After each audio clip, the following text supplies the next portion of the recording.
கிறிஸ்து இயேசுவில் அன்பிற்கினிய சகோதரிகளே, சகோதரர்களே, நம்முடைய அன்பு சகோதரர் அருள் பணியாளர் ஜோசப் ஆஞ்சலோவின் மறைவின் துயரமும் கவலையும் நம்முடைய உள்ளத்தை ஆழ்த்தினாலும் வீழ்த்தினாலும், அதே வேளையில் நம்முடைய ஆழ்ந்த நம்பிக்கையோடு கிறிஸ்துவில் அவரும் உயிர் தழுவார் என்கிற நம்பிக்கையோடு இந்த அடக்க திருப்பலியிலும் சடங்கிலும் நாம் பங்கேற்கின்றோம்.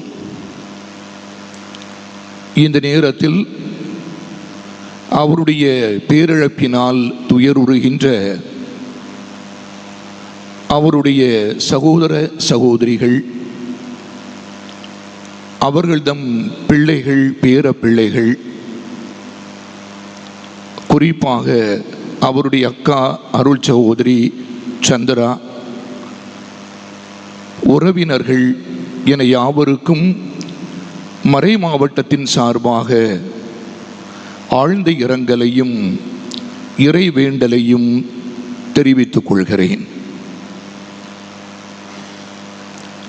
அவரை இழந்து தவிக்கின்ற குடும்பத்தை போல பெரிய பங்கு குடும்பமாகிய நம்முடைய கோட்டாறு பேராலய பங்கு அருள் பணியாளர்களுக்கும் பேரவை உறுப்பினர்களுக்கும் பங்கு மக்களுக்கும், அத்தோடு பல இடங்களிலிருந்து இங்கு வருகை தந்திருக்கின்ற அவர் பணியாற்றிய பங்கில் உள்ள பங்குகளில் உள்ள மக்களுக்கும் ஆழ்ந்த அனுதாபங்களையும் நன்றியையும் நான் தெரிவித்துக் கொள்கின்றேன். அதே போன்று அவர் கடந்த 20 ஆண்டுகளுக்கு மேலாக பணியாற்றிய ஆஸ்திரேலியாவின் பெர்த் உயர்மறை மாவட்டத்தின் இந்நாள் முன்னாள் பேராயர்கள் கிர்கி மற்றும் இப்பொழுது இருக்கின்ற ஆயர் திமோத்தி, துணை ஆயர் டொனால்டு, அங்குள்ள அருள் பணியாளர்கள், அதிலும் குறிப்பாக அவரிடம் மிகவும் நெருக்கமாக இருந்த அருள் பணியாளர்கள் ஜோசப் ரத்னராஜ், ஆண்டனி சுரேஷ், விக்டர் லோபோ, அவருடைய இறுதி காலத்தில் உடன் இருந்த அவர்களுக்கும் என்னுடைய நன்றியையும் தெரிவித்துக் கொள்கின்றேன். அருள் பணியாளர் ஆஞ்சலோவுடைய ஆஸ்திரேலிய வாழ்க்கையில் மிகவும் உதவியாக இருந்த சில குடும்பங்கள் இருந்தார்கள். அவருடைய வாழ்வின் இறுதி வரைக்கும் உற்ற துணையாக உடனிருந்து உதவி செய்தார்கள். திருவாளர் சாலமோன் அவருடைய குடும்பத்தார், இன்னும் செல்வன் பிரானியோ, திரு வளன் அவருடைய குடும்பத்தார், இன்னும் ஆஸ்திரேலியாவில் உள்ள சில உற்ற நண்பர்கள், சில இந்து குடும்பங்கள் என யாவருக்கும் இந்நேரத்தில் என்னுடைய நன்றியை அன்போடு நான் தெரிவித்துக் கொள்கிறேன். அவரை ஒரு நிழல் போல அருகிலிருந்து எல்லா நிலையிலும் கடந்த பல மாதங்களாகவே ஆஸ்திரேலியாவில் தங்கியிருந்து அவருடைய இந்த இறுதி காலத்தில் உற்ற துணையாக இருந்த ஓய்வு பெற்ற ஆசிரியர் ஜெனட் அவர்களுக்கும் புலமார்ந்த இரங்கலையும் நன்றியையும் தெரிவித்துக் கொள்கிறேன். அன்பு மக்களே, அருள் பணியாளர் ஆஞ்சலோவை ஒருவேளை இப்பொழுது இருக்கின்ற இளம் அருள் பணியாளர்களுக்கு தெரியாது இருக்கலாம். ஆனால் அவர் நம்முடைய மறை மாவட்டத்தில் பணியாற்றிய வேளையிலே அவரை அறிந்திராதவர் எவரும் இராது என்று என்னால் உறுதியாக சொல்ல முடியும். அவர் பணியாற்றிய பணித்தளங்களிலும் அவருடைய ஆர்வமிகு பணியும், அதைவிட மேலாக மறை மாவட்ட சில பணிகளில் அவர் காட்டிய ஆர்வமும், அதைவிட தன்னுடைய அருள் பணியாளர்கள் மேல் அவர் கொண்டிருந்த தோழமை உணர்வும் என்றுமே நெஞ்சத்தில் நீங்காமலேயே நிலை பெற்றிருக்கிற ஒன்றாக இருக்கிறது. உயர் குறுமடத்தில் நான் சேருகின்ற பொழுது ஏறத்தாழ 6 ஆண்டுகளுக்கு மூத்தவர் என்றாலும் கூட அவர் அருள் பணியாளர் ஆன பிறகும் ஒரு இளம் குருவாக நான் இருக்கின்ற பிறகும் அவரோடு மிக நெருக்கமாக பழகுகின்ற வாய்ப்பை கடவுள் எனக்கும் தந்திருந்தார். அவரை தொடர்ந்து மறை மாவட்டத்தின் கிறிஸ்தவ வாழ்வு இயக்கத்தினுடைய இயக்குனராக இருக்கின்ற வாய்ப்பையும் நான் பெற்றிருந்ததால் பலவற்றை அவரிடமிருந்து கற்றுக்கொண்டிருக்கிறேன். அந்த தோழமை அதிகமாகவே அனுபவித்திருக்கிறேன்.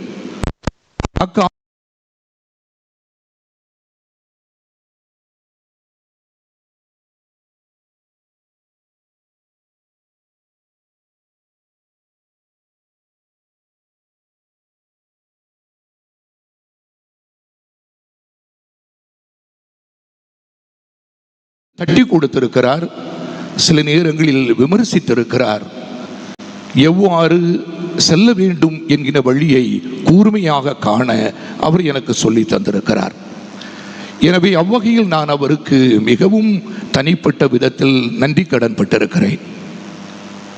எனவேதான் இந்த ஆண்டின் மார்ச் மாத இறுதியிலும் ஏப்ரல் மாத தொடக்க ஓரிரு நாட்களையும் அவரோடு நான் கழிக்கின்ற வாய்ப்பை கடவுள் எனக்கு தந்தார். ஆஸ்திரேலியாவில் பணியாற்றுகின்ற நம்முடைய ஓரிரு அருள் பணியாளர்களை சந்திக்க செல்கின்ற ஒரு வாய்ப்போடு அவரையும் சந்திப்பதற்கு நான் வாய்ப்பை ஏற்படுத்தி கொண்டேன். எனவே அவரோடு நான் தங்குகின்ற அந்த பொழுதில்தான் எதிர்பாராத திருப்பங்கள் அங்கு நிகழ்ந்ததை காண முடிந்தது. ஒரு அறையிலேயே முழுமையாக வாழ்வை கழித்துக் கொண்டிருந்த அந்த ஒரு சூழலில் மருத்துவமனைக்கு அவர் செல்லும் பொழுது உடன் நானும் செல்ல நேரிட்டது. அவரோடு மருத்துவரையும் நான் சந்தித்தேன். அவருடைய உடல்நிலையை பற்றி கேட்டறிந்தேன். மருத்துவர்கள் மிகவும் மிகவும் உதவியாக இருந்தார்கள். சுபியாக்கோ என்கின்ற அந்த மருத்துவமனையின் மருத்துவர்கள், குறிப்பாக பல ஆண்டுகளாக அவரை கவனித்துக் கொண்ட மருத்துவர் ராபின் இன்னும் செவிலியர் என்றும் நன்றிக்குரியவர்கள். அவர்களோடு உரையாடுகின்ற பொழுது தந்தை எவ்வளவு இயல்பாக எவ்விதத்திலும் சுணக்கம் காட்டாது தன்னுடைய உடல்நிலையை பற்றிய அவர்கள் சொல்லுகின்றதை எல்லாம் ஏற்றுச் சென்றதை அவர்கள் சொல்லிக் கொண்டே இருந்தார்கள். இறுதியாக உடனடியாக அவர் மருத்துவமனையில் சேர்க்கப்பட வேண்டும் என்றும், ஒருவேளை எத்தனை வாரங்கள் அவருடைய வாழ்வு இந்த உலகில் என்பதை அறிவதற்கு இல்லை என்பதையும் சொல்லுகின்ற பொழுது நான் மிகவும் அதிர்ச்சி அடைந்தேன். ஆனால் அருகிலிருந்து அவரோ அமைதியாக, அதைவிட அடக்கமாகவே இருந்தார். நான் இருப்பதனால் சில நாட்கள் அவருக்கு வேண்டும் என்று கேட்டார். ஆனால் மருத்துவமனையில் அனுமதிக்கப்பட வேண்டியது உடனடியாக என்று நான் சொன்னிய பொழுது அவர் ஏந்தார். எனவே மருத்துவமனையில் ஓரிரு நாட்கள் ஆசிரியர் ஜெனட் அவர்களோடு இன்னும் நண்பர்களோடு நானும் அங்கு கழிக்க நேரிட்டது. அப்பொழுது அவர் ஒழுபொழுதுமே தன்னுடைய கவலையையோ துக்கத்தையோ துயரத்தையோ காட்டிக்கொள்ளவில்லை. அங்கு அவர் மேல் மேற்கொள்ளப்பட்ட எல்லா பரிசோதனைகளுக்கும் அவர் உடன்பட்டார். ஆனால் ஒன்றை உறுதியாக எங்களிடம் சொல்லிக் கொண்டே இருந்தார். நான் கடுமையான சிகிச்சையிலோ வலியிலோ கடவுளிடம் செல்ல விரும்பவில்லை. நான் மகிழ்ச்சியான குருவாக இந்த உலகத்தில் இத்தனை ஆண்டுகளும் வாழ்ந்திருக்கிறேன்.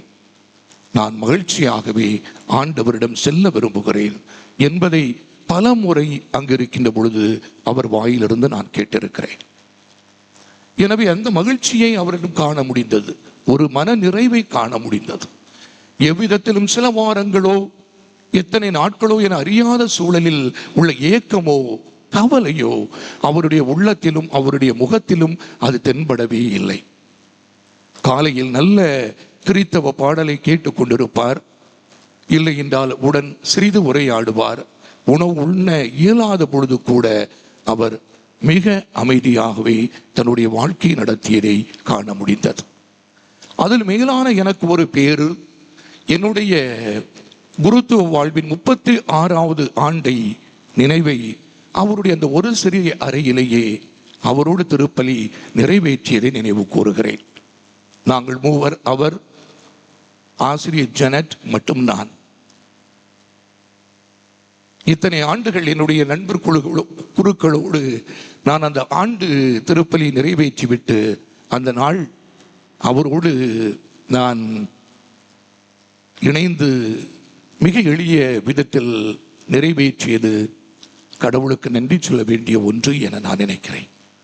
அதில் அவர் பகிர்ந்து கொண்ட தன்னுடைய குருத்துவ வாழ்வின் அனுபவங்கள், அவர் பெற்ற பல அனுபவங்களை உளமாற பகிர்ந்து கொண்டிருந்தார். அன்பு மக்களே, இதை நான் அதிகமாக சொல்லிக் கொண்டிருக்க நான் விரும்பவில்லை. ஆனால் என்னிடம் இறுதியாக அங்கிருந்து நான் பிரிந்து வருகின்ற பொழுது நான் கண்ணீர் விட்டேன். ஒருவேளை இனிமேல் இந்த ஆஞ்சி என அன்போடு நான் அழைக்கின்ற ஆஞ்சலோவை காண முடியுமா என்ற கவலை எனக்கு இருந்தது. ஆனால் அவரோ எவ்விதமான கலக்கமும் கொள்ளவில்லை. கையை பிடித்துக் கொண்டார். எனக்கு ஒப்புரவு வேண்டும் என்று கேட்டார். எனவே அவர் ஒப்புரவு அருள் சாதனம் செய்தார். நானும் சென்று வருகிறேன் என பிரிந்து வந்தேன். எனக்கு தெரியும் எத்தனை நாட்கள் அவர் நம்மோடு இருப்பார் என்பதை அறிவதற்கில்லை என்பது எனக்கு தெரியும். ஆனால் இங்கு வந்த பிறகு ஒவ்வொரு நாளும் தொலைபேசி கேட்டுக்கொண்டிருந்தார். நானும் பல வேளைகளில் இருந்தாலும், காலை என்றாலும் இரவு என்றாலும், தொடக்க நாட்களில் தொடர்ந்து நான் ஒவ்வொரு நாளும் அவருக்கு தொலைபேசி கொண்டே இருந்தேன். ஆனால் சொன்னபடி ஒவ்வொரு நாளும் அவர் சொல்வார், இந்த சற்று நன்றாக இருக்கிறேன் என்று சொல்கின்ற பொழுது, காலம் நன்றாக செல்கிறதே. நான் சொன்னேன், நம்முடைய விருப்பம் கடவுளுடைய விருப்பம் அல்ல. எனவே கடவுள் இன்னும் வாழ்க்கை தருவார் என நம்புகிறேன் ஆன்சி என்று சொல்லுவேன். ஆயினும் அவ்வாறு ஓரிரு மாதங்கள் செல்லுகின்ற பொழுது நான் ஒரு நாள் என்பதை 2-3 நாட்கள் என கடத்தி சென்றேன். இறுதியாக என்னிடமிருந்து தொலைபேசி 2 நாட்கள் வரவில்லை என கேட்டதாக அறிய வந்தேன். நான் ஆவலோடு அழைத்த பொழுது அவர் அப்பொழுது தன்னுடைய மயக்க நிலைக்கு சென்றிருந்தார். அன்பு மக்களே, நான் சற்று பின்னோக்கி நினைந்து பார்க்கின்ற பொழுது மோரிஸ் வாட்ஸ் என்கின்ற ஒரு பெரிய பேராசிரியர், அவரும் தன்னுடைய வாழ்வின் எதிர்பாராத ஒரு நோயினால் பாதிக்கப்படுகின்ற பொழுது அவர் தன்னை பற்றி பிறர் என்ன நினைக்கிறார்கள் என்று கேட்டு அறிவதற்கு முற்பட்டார். தான் பயிற்றுவித்த மாணவர்களிடம், பிற பேராசிரியர்களிடமெல்லாம் தன்னை பற்றி அவர்கள் என்ன நினைக்கிறார்கள் என்று கேட்பதோடு நின்று விடாது, ஒரு நாள் தான் இறந்து விட்டதாகவே நினைந்து அனைவரையும் அழைத்து தன்னை பற்றி சொல்ல கேட்டார். அனைவருமே அவரை பற்றி உயர்வாக அன்பாக சொல்வதை கேட்டு அவர் இறுதியாக சொல்கிறார், இந்த உலகத்தில் அன்பினை கொடுப்பதும் அன்பினை ஏற்றுக்கொள்வதும் தான் மனித வாழ்க்கை என்று முடிக்கிறார் தன்னுடைய புத்தகத்தை. Tuesdays with Morrie. நம்முடைய அருள் பணியாளர் ஆஞ்சலோ கூட அவ்வாறுதான். தன்னிடம் நெருக்கமாக இருந்தவர்களிடம், சில குடும்பத்தாரிடம், ஓரிரு அருள் பணியாளரிடம் அல்லது அருள் சகோதரிகளிடம் என, தன்னுடைய பங்கு மக்களிடம் என அவர் தன்னை பற்றி அவர்கள் நினைக்கிறார்கள் என அவரிடம் கேட்டறிந்தார். அந்த எழுத்துக்களை என்னோடு பகிர்ந்து கொண்டார். நானும் இன்னும் பொக்கிஷமாக வைத்திருக்கிறேன். அவரை பற்றி அவர்கள் சொன்னவை எல்லாம் சிலவே நம்மால் நினைந்து பார்க்க முடியாத அளவிற்கு சிறப்பானவை, உயர்வானவையாகவே இருக்கிறது. எப்படி அவரை உயர்வாக அவர்கள் தங்களுடைய உள்ளத்தில் கொண்டிருக்கிறார்கள், இந்து குடும்பத்தார் கூட என்பதை காண முடிந்தது. தன்னுடைய இன்றைய முன்னுரையில் சொன்னது போல இந்த திருப்பலிக்கான வாசகங்களை அவரே தேர்வு செய்திருந்தார், பாடல்களை அவரே தேர்வு செய்திருந்தார். நான் அணிந்திருக்கின்ற இந்த திருப்பலியின் ஆடையும் அவர் தன்னுடைய அடக்கச் சடங்கில் புதிதாக நான் அணிய வேண்டும் என்று அவருடைய உடலோடையே அனுப்பியும் விட்டிருந்தார். அவ்வளவு தன்னுடைய வாழ்க்கையின் அந்த இறுதி நாளை அறிந்த பிறகும் எவ்வாறு எல்லாம் செய்ய வேண்டும், செல்ல வேண்டும் என்பதை நுணுக்கமாக அவர் கையாண்டு கொண்டிருந்தார். யாரெல்லாம் திருப்பலியில் வாசிக்க வேண்டும், யார் திருப்பலியும் அறையுறையும் நிறைவேற்ற வேண்டும் என்பதையெல்லாம் யார் இறுதியாக அவரை பற்றி சொல்ல வேண்டும்? அவருடைய ஒரே வகுப்பு தோழர் அருள் பணியாளர் டார்சியோஸ் என அவரே எல்லாவற்றையும் சிறப்பாக தன்னுடைய இறப்பை முன்னிறுத்தி அவர் செய்து கொண்டிருந்தார். அவருடைய இந்த தேர்வு செய்யப்பட்ட வாசகங்களில் 2ஆம் வாசகத்தினுடைய பவுல் தீமோத்தேயுவுக்கு எழுதிய 2ஆம் திருமுகத்தின் 4ஆம் அத்தியாயம் 7வது இறை சொற்றொடரைத்தான் அவருடைய கல்லறையில் நாம் பொறிக்க இருக்கிறோம். நான் நல்லதொரு போராட்டத்தில் ஈடுபட்டேன், என் ஓட்டத்தை முடித்துக் கொண்டேன், நம்பிக்கையை காத்து கொண்டேன். தன்னுடைய வாழ்வின் அந்த நிறைவை பவுலடியாரை போல கொண்டாடுகின்ற ஒரு மனநிறைவு அவரிடம் இருந்ததை காண முடிகிறது. இன்றைய நற்செய்தி வாசகத்திலும் ஆண்டவர் இயேசு சொல்லுகிறார், தந்தையே, இப்போது நான் உம்மிடம் வருகிறேன் என்று அந்த பிரிய வேண்டிய நேரம் பிரியாவிடையின் பொழுது சீடரிடம் அவர் சொல்லுகிறார். தன்னுடைய இறப்பு எது என தெரிந்தும் பிரிகின்ற நேரம் எது என அறிந்திருந்தும் அந்த துணிவாக அதை எதிர்கொள்வதற்கு நான் உம்மிடம் வருகிறேன் என்று சொல்கிறார். அதே வேளையில் அதே ஆண்டவர் இயேசு சொல்வார், இன்னும் என்னுடைய பணி எதுவாக இருக்கிறது, நான் என்னையே முழுமையாக இவர்களுக்காய் அர்ப்பணமாக்குகிறேன். ஒரே ஒரு ஆசை விருப்பம் எனக்கு இருக்கிறது, தந்தையே, இவர்கள் ஒன்றாய் இருப்பார்களாக என்பதைத்தான் இன்றைய நற்செய்தி வாசகத்தில் வாசிக்க கேட்டோம். பவுலடியாரும் ஆண்டவர் இயேசுடைய மனநிலையை தன்னுடையதாக வரித்து கொண்டவர், தரித்து வைத்தவர். எனவேதான் அவரும் இந்த ஒரு சிறிய பகுதியில் அருமையாக சொல்லுகிறார். ஆண்டவர் இயேசு சொல்லுவது போல இவரும் சொல்வார், நான் பிரிய வேண்டிய நேரம் வந்துவிட்டது. தன்னுடைய வாழ்வின் ஏறத்தாழ இறுதி கட்டத்தில் சிறையில் இருக்கின்ற பொழுது இந்த கடிதத்தை அவர் எழுதுகிறார். அவர் பிரிகின்ற நேரம் வந்ததை, இறப்பை அறிகின்றவராய் அவர் இதை எழுத தொடங்குகிறார். ஆனால் இப்பொழுதும் ஆண்டவர் இயேசுவை போல என்னையே அர்ப்பணமாக்குகிறேன் என்று சொன்னவரை போல அவர் சொல்கிறார், நான் இப்போதே என்னை பலியாக படைக்கிறேன், என்னை தருகிறேன். எனவே ஆண்டவருக்கு முற்றிலும் கையளிக்கின்ற ஆண்டவர் இயேசுடைய அதே மனநிலை பவுலடியாரிடமும் இருந்தது. ஆனால் அவருக்கு ஒரு நம்பிக்கை இருந்தது.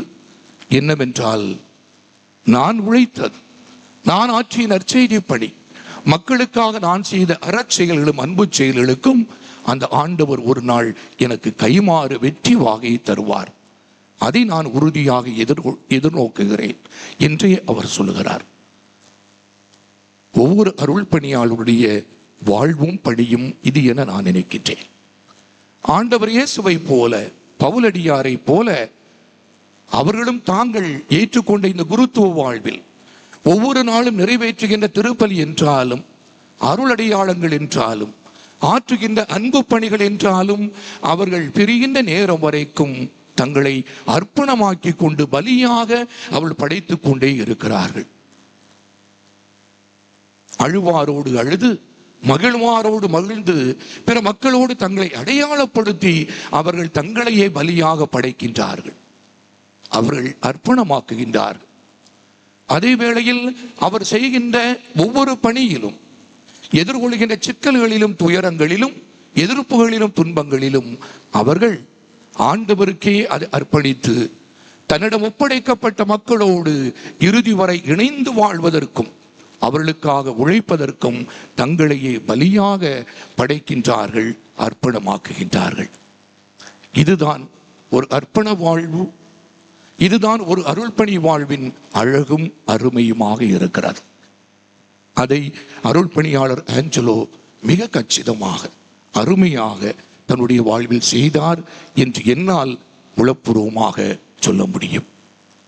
எளிய உள்ளமும், கபடற்ற தன்மையும், எல்லாரிடமும் நேர்மையாக பழகுகின்ற குணமும், பெருந்தன்மையும், தாராள உள்ளமும், ஆண்டவர் மேல் அளவு கடந்த நம்பிக்கையும், அன்னை மரியாவின் மேல் அவர் கொண்டிருந்த பற்றுறுதியும் பக்தியும், அதையும் கடந்து அருள் பணியாளரோடு குழுமத்தோடு அவர் கொண்டிருந்த தோழமையும், ஏழை எளிய மக்களுக்காக எதையும் செய்வதற்கு முன் வருகின்ற அவருடைய அன்பு உள்ளமும், அது கல்விக்கு என்றாலும், திருமண உதவி என்றாலும், வீடு கட்டுகின்ற பணி என்றாலும், எல்லாவற்றிலும் அவர் தன்னையை இணைத்து கொண்டார், பலியாக படைத்து கொண்டே இருந்தார்.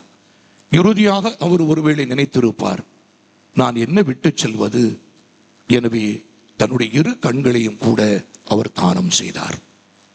இறந்தவுடன் அந்த கண்கள் அவரிடமிருந்து எடுக்கப்பட்டன. ஒருவேளை இருவர் இப்பொழுது அவருடைய கண்களினால் இந்த உலகத்தை பார்த்து கொண்டிருக்கலாம். அவருக்கும் நன்றி சொல்லலாம். கற்றுக்கொள்வது இதுவே. ஆண்டவர் அவருக்கு கைமாறு அருளட்டும்.